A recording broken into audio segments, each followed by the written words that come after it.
my initial influences growing up in Queens were, subway graffiti. I mean, we grew up, tagging on, first buses and then, transitioning to subways.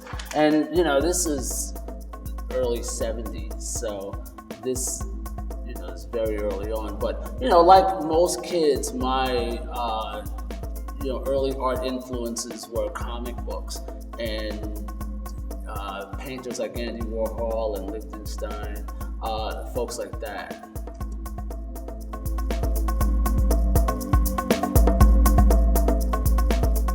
How I met Russell, that was so long ago. At this point, it feels like a whole another lifetime.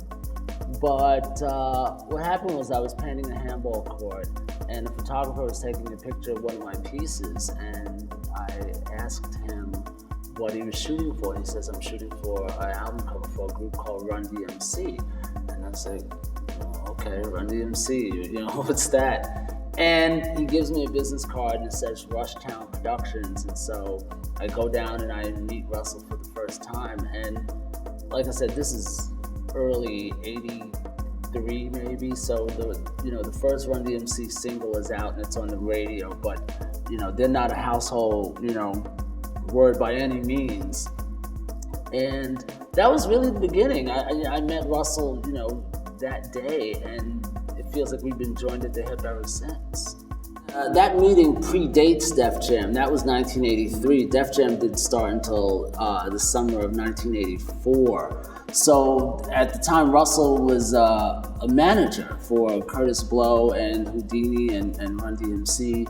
And what I was doing was designing flyers and posters and things like that. And so, like I'm doing right now, everything back then was done by hand. And so, in a lot of ways, it's interesting that we're talking about this and I'm, physically drawing, because this is how work got done back then.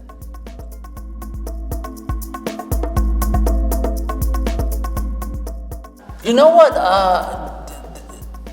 For me, making the transition from a graffiti artist to a commercial artist and graphic artist to, working on all these iconic projects, it really was a gradual progression because, like I said before, I was there in the beginning, and so when I was working, things got better, a little bit at a time. It wasn't like I, woke up one day and all of a sudden the world was completely different and everybody was selling records and I had all these opportunities. It was a little bit at a time, and so it never really felt like, we made it. It always feels like somewhat of a struggle because, every day there's a new challenge, whether it's trying to figure out how you're going to create some sort of art that's going to be used to communicate, a piece on a national scale, or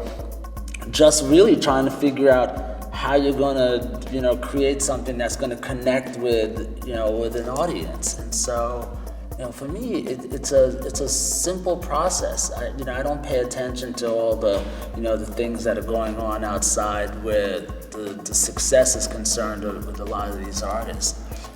And the great thing is I met, all these guys when they just started out, so nobody was quote unquote successful. So there was none of that ego stuff to kind of get in the way.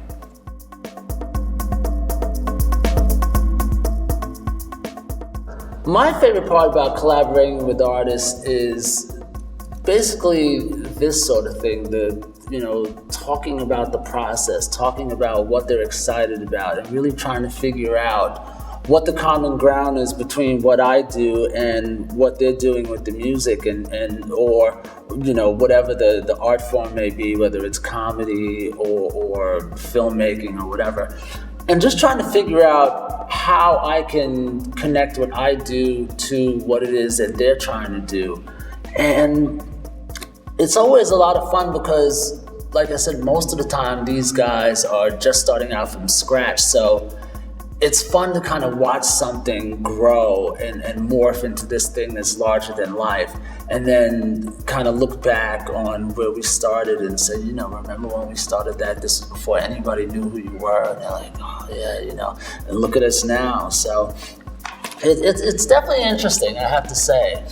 I've watched that sort of thing happen with Dave Chappelle, for example. I mean, he was somebody who came to me about designing a logo for a little TV show, and all of a sudden he ended up changing the world. And it's nice to be a part of that.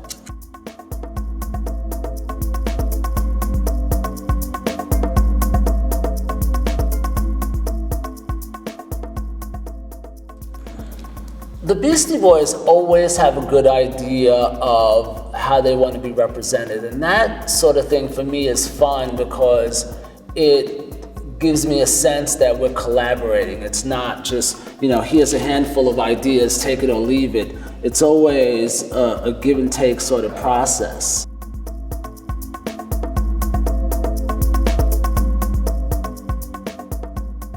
I'm very proud of the amount of time that I've been lucky enough to be working, and I think that I've had a very long career, but that said, I think it's very important for artists to give back in the moment, not after you've quote unquote made it. You have all this knowledge about where you've come from and what that journey was like. The best thing you can do is pass that on to young people. And one of the things that I've found is that it's really sad how few young people don't know about Jean-Michel Basquiat. They don't know about Keith Haring.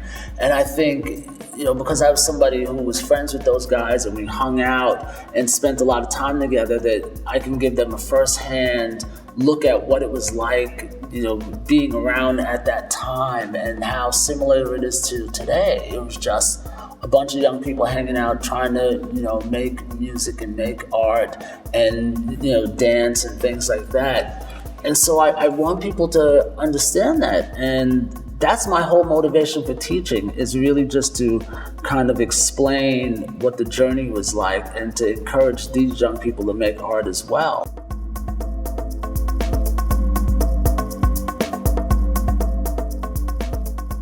You know what? When I think about the direction of hip-hop today, I'm very excited because I look at a lot of the stuff that Jay-Z is doing, and certainly a lot of the stuff that Kanye West is doing. I think that he's got it. He understands it is very important to push the art forward. Pharrell is somebody else is very good at that. Lupe Fiasco is another one, and Nicki Minaj as well. And so that's really exciting to me because I think they understand that they have the attention of the world now, and they can influence young people in ways that you really can't discount.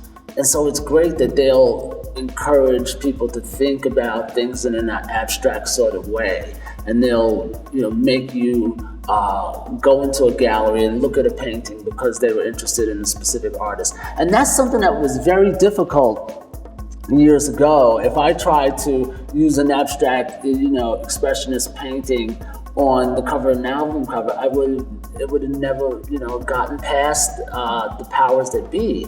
And so I think we've come a very long way.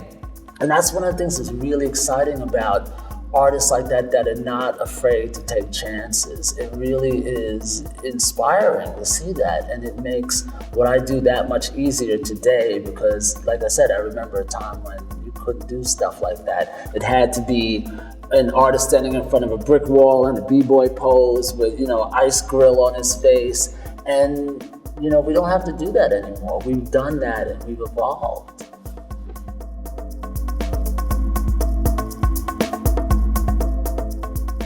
Well, the idea behind creating the drawing board was a collaboration between my partner Steve Carr and I. And the idea was really to just create a graphic design entity within Def Jam that would allow us the freedom to also do outside projects. It was almost a collective, if you will. And so we had all these young, talented people that came to us because they wanted to be around the music, but we also gave them an opportunity to blossom because we were working with all these great artists. And that was one of the best things about working at Def Jam during those early years, is that everything that we touched turned out to be gold and or platinum.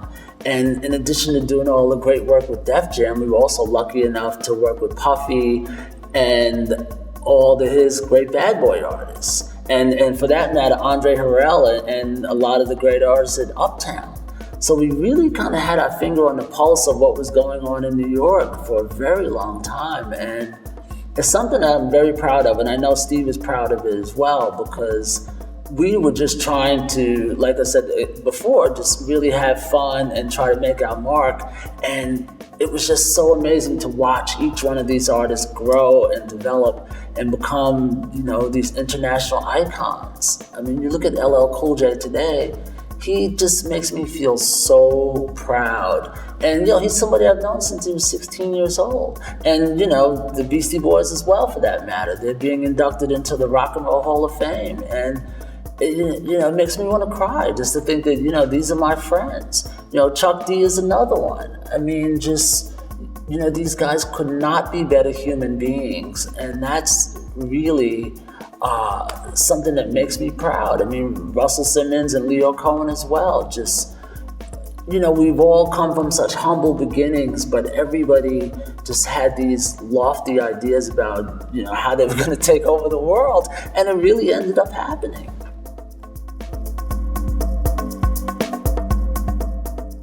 You know what? I don't really have any goals, as it will, when it comes to my work. My thing is, I've been lucky enough to do shows at MoMA and the High Museum and the Walker Arts Center. And really, for an artist, I mean, that's kind of the pinnacle. When we were painting, 25, 30 years ago, the idea of getting museum acceptance was what we all strive for. And now that that's sort of happened, it's a great feeling. And to look at, my friends that are, doing the same thing, it feels like, we put in the work and we finally arrived. And, I'm just happy to be, working and to be around to show the generation that's, coming ahead of us what it was like when we started out and we didn't have the resources that they have. And to let them know that, they're very fortunate. And, I'm fortunate to still be, working and witnessing it as well. My style of design is, even for me, I think, it's very difficult to put my finger on sometimes, because I do a lot of different things. I started out as a graffiti artist, then I morphed into a graphic designer a la Andy Warhol, and I was always, taken with early sign painting and letter forms. And so, I'm a fan of so many different types of art, but I also paint. And, now I'm doing collage work, working with handmade papers. And so I do a lot of different things. And the thing that I'm most excited about is kind of just knowing that I can visualize an idea and it'll get out there and find a way to communicate with people. And that's the beauty of working in this medium today. You can just, put down an idea and just, post it on the internet, and it travels all over the world in an instant, and people can connect with your work without you even having to leave your house. And that's something that is so fascinating to me. I'll pick up my iPad and I'll just, look at some stuff and shoot it off to folks, and I'll get a response back from somebody in China, and it's just such a great feeling.